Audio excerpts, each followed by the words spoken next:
네,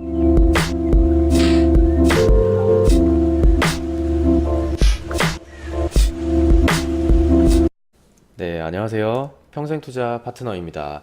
월요일이 다시 시작되었네요. 근데 어제 저녁부터 날씨가 좀 급격하게 추워져가지고 다들 이제 감기 좀 조심하셔야 될 것 같습니다. 아무래도 건강이 최고니까 다들 몸조리 잘 하시길 바라고요. 오늘도 제가 좀 부족하지만 최선을 좀 다해 보겠습니다. 자, 이제 계속 진행하고 있는 심리투자 법칙, 좀 양이 많죠? 좀 이어서 제가 계속 진행을 좀 해드리려고 하는데요. 저번 주에는 제가 이제 어떤 심리에 대해서 말씀을 드렸죠? 박스권과 갭 상승 하락의 심리에 대해서 알아보았고요. 오늘은 정말 중요한 거래량에 이제 대해서 거래량이 가지고 있는 심리에 대해서 좀 알아보도록 하겠습니다. 이 거래량을 잘 이제 보지 않는 개인 투자자 분들도 많지만 정말 중요하게 참고해야 할 부분이기 때문에요. 거래량에는 항상 관심을 좀 가져주시기를 권장을 드리고요. 거래량은 투자자들의 행동을 다 반영해주는 지표예요. 시장 참여자들이 어느 정도 자금을 투입하고 또 얼마나 감정적으로 몰입되어 있는지를 보여주기도 하잖아요. 그래서 또 어떻게 보면은 추세의 시작을 미리미리 알려주는 좀 알림이 역할도 하기도 합니다. 그래서 거래량이 증가할수록요, 시장에서 고통받는 사람들이 늘어나게 되는 거거든요. 왜냐면 항상 수익 보는 사람이 있으면은 반대로 손해 보는 사람이 존재한다고 제가 말씀을 드렸잖아요. 그럼 이제 주가가 오르면은 그 공매도 포지션을 잡고 있던 제가 이제 곰들이라고 표현을 했고, 주가가 떨어지면은 상승 포지션에 이제 있던 이제 황소 이제 포지션들이 고통을 좀 받게 되는 거잖아요. 그래서 손실에 반응하는 좀 트레이더들을 책에서 비유를 해본 것이요. 말씀을 한번 드려보자면은 뜨거운 물에 개구리와 같다.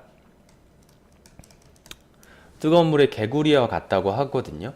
왜냐면은 개구리를 처음부터 펄펄 좀 끓는 물에 넣어버리면은 갑작스러운 고통에 개구리는 펄쩍 뛰어서 이제 뛰어 올라 버리거든요. 근데 개구리를 찬물에 집어넣고 서서히 열을 가하면은요, 개구리를 산채로 삶을 수 있다고 해요. 이제 주식으로 한번 보자면은 갑자기 거래량을 수반한 뭐 급락이 갑자기 나와버리면 이제 트레이더들은 진짜 놀라잖아요. 깜짝 놀래가지고 손실이 나고 있는 포지션을 얼른 정리하고 도망 나오게 되지만, 이 야금야금 손실을 보게 되면은요, 개구리처럼 그 서서히 뜨거워지는 개구리처럼 꾹 참게 되는 겁니다. 그래서 제가 책에 나온 내용 좀 공감이 이제 됐던 게, 거래가 활발하지 않은 시장에서 큰 돈을 잃기가 더 쉽다고 하거든요. 왜냐면은 위의 내용하고 좀 동일하게요. 급락이 거래량이 터지면서 나와버리면은 진짜 놀라가지고 확 빠져 나와버리는데, 거래량도 별로 없고 되게 평온하지만 서서히 하락하는 종목에서 이렇게 올라갈 거라고 기다리다가 이제 가랑비에 좀 옷 젖듯이 이제 손실이 더 깊어진다고 하거든요. 그래서 그 부분을 좀 참고해 주시면은 자, 그리고 또 하나, 손실이 발생하는 매수 포지션을 정리하려는 트레이더들이 있다면 반대로 어떤 심리를 가진 투자자들이 그 물량을 다 받아갈까요? 하나씩 보자면은 첫 번째, 공매도 포지션에 있던 사람들이 환매를 통한 차익 실현을 할 경우에, 아니면은 가격이 너무 떨어졌다. 가격이 너무 떨어졌다라고 생각하고 매수하려는 저가 매수자일 수도 있거든요. 네, 하지만 저가 매수자들은 운 좋게 바닥에서 매매한 것이 될 수도 있지만, 한편으로는 이 하락 추세에 동참하는 패자가 될 확률도 있다는 점을 좀 유의하셔야 될 것 같고요.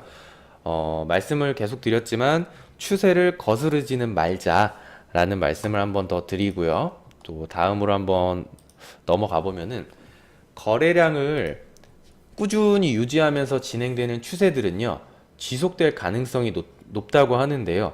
반대로 거래량이 준다는 것은 추세의 반전이 좀 임박했다는 것이거든요. 그리고 또 하나 중요한 거는 거래량 증폭. 거래량이 증폭하는 경우에는 추세의 끝이 왔다는 신호일 수가 있어요.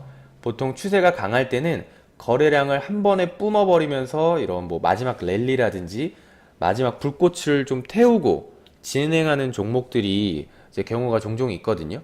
그래서 종목은 제가 이따 마지막에 하나씩 좀 보여드리는 걸로 하고요. 거래량이 증폭했다는 거는요, 손실을 보고 있는 포지션들의 힘들이 더 이상 너무 고통을 참을 수가 없으니까 때를 지어서 다 나와버리니까 그 물량을 수익을 보고 있는 이제 포지션들이 다 받아가면서 거래량이 폭발하게 되는 거거든요. 근데 하지만 이 부분에서 좀 속상한 거는 제가 이제 거래량이 증폭한다는 거는 추세의 종말이 다가왔다라는 신호라고 말씀드렸잖아요. 그럼 이제 개인 투자자분들이 좀 많이 느끼는 게 내가 파니까 다시 오르네? 라는 상황이 오게 되는 거거든요. 그래서 시장에서는 보통 이런 일들이 좀 많이 반복이 되고요. 그런 스트레스성 심리에 휘둘리지 않으시려면 시장이 나를 만약에 이겼다라고 한다면 고집을 부리거나 미적대지 않으셔야 된다. 손실이 나는 포지션을 빠르게 청산하고 옆으로 한 발짝 물러나서서요. 다시 진입할 기회를 엿보시는 게 현명하다라고 좀 말씀을 정리해서 드리고요. 자, 정리 한번 다시 마지막으로 한번 해보겠습니다. 자, 높은 거래량은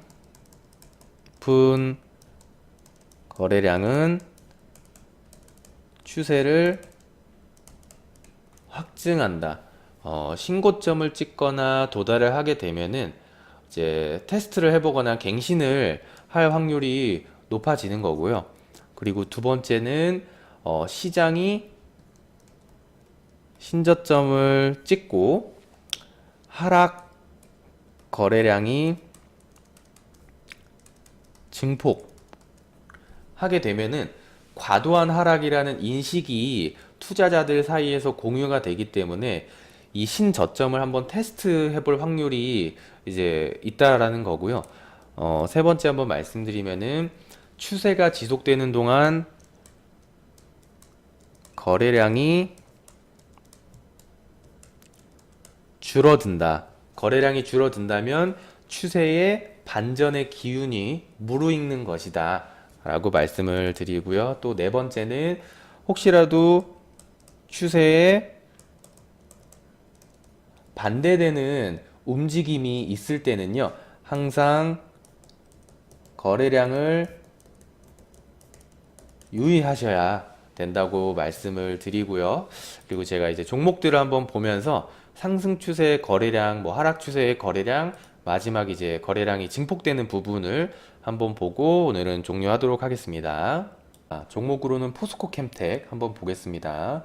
단기간에 좀 급등을 많이 해서 수익이 잘 났던 종목이기도 했죠. 그래서 한 번씩 보자면은, 자, 거래량이 거의 없죠. 이때는 이제 횡보 구간으로 진행을 하고 있다가 추세의 시작을 알리는 거래량이 이쯤에서 한번 평소 거래량보다는 훨씬 더 많이 이제 거래량이 나오면서 상승이 시작이 되었잖아요. 그럼 이때부터 이제 상승 추세를 쭉 이어가다가, 자, 이때 보이시죠? 이때가 거래량이 증폭되면서 마지막 불꽃. 보통 이럴 때가 이제 추세의 종말을 알린다고 했잖아요. 그럼 추세의 종말 끝에는 대량의 하락 거래량으로 큰 하락이 나오면서 추세에 좀 반전이 되는 모습을 좀 볼 수가 있는 거고요. 그리고 이제 다른 종목 한번 자, 예림당도 한번 볼까요, 종목? 자, 거래량이 거의 말랐다가 이제 추세의 시작을 살짝 알리려는 거래량, 의미 있는 거래량이 이날 한번 나와주고, 그 다음에 이제 추세가 좀 쭉 이어지는 거잖아요. 그래서 제가 아까 첫 번째 말씀드렸던 게 거래량을 꾸준히 유지하면서 상승하는 이 추세 같은 경우에는 좀 추세가 좀 지속될 가능성이 좀 높다라고 이제 말씀을 드렸고, 이렇게 추세가 쭉 이어지다가 마지막에 또 어떤가요? 마지막에 이 고점의 징후가 한번 나오죠. 거래량이 증폭, 한번 폭발해주면서 추세가 종말될 수도 있는 이런 의미 있는 이제 거래량이 한번 나와주는 거고요.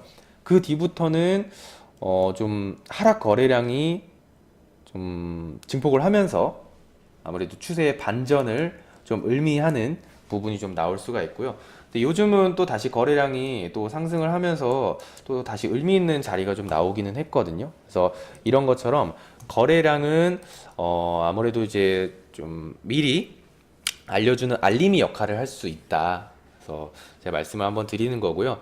이런 식으로 너무 간단한 거 아니야? 라고 생각을 하실 수는 있지만 거래량은요, 추세의 힘을 알아보기에 굉장히 좋은 지표이기 때문에 절대 소홀히 봐서는 안 된다. 라고 말씀을 저는 꼭 드리도록 하겠습니다. 그래서 오늘은 그냥 거래량에 대해서 한번 알아보았고요. 오늘은 여기서 마치고 내일 다시 찾아뵙도록 하겠습니다. 오늘도 이제 다들 수고 많으셨습니다. 감사합니다.